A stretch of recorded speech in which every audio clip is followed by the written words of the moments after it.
Shema everyone, my name is Joshua and welcome to the Ballet Cymru online tutorials day 42.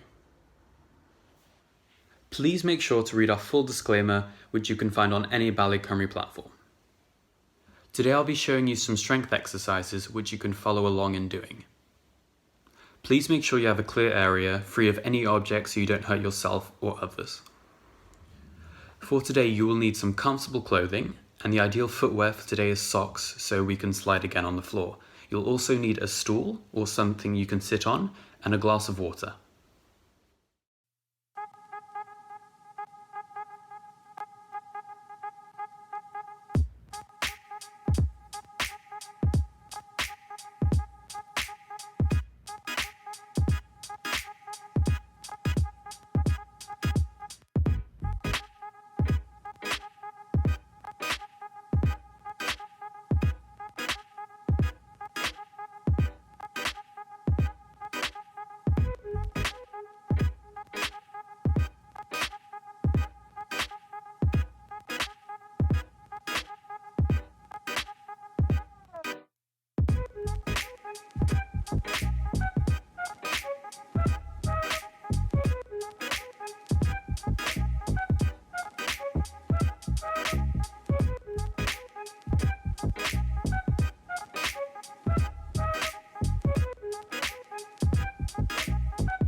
What we do here is go back.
Thank you guys very much for watching and hopefully joining in on this video. I'll see you guys next time.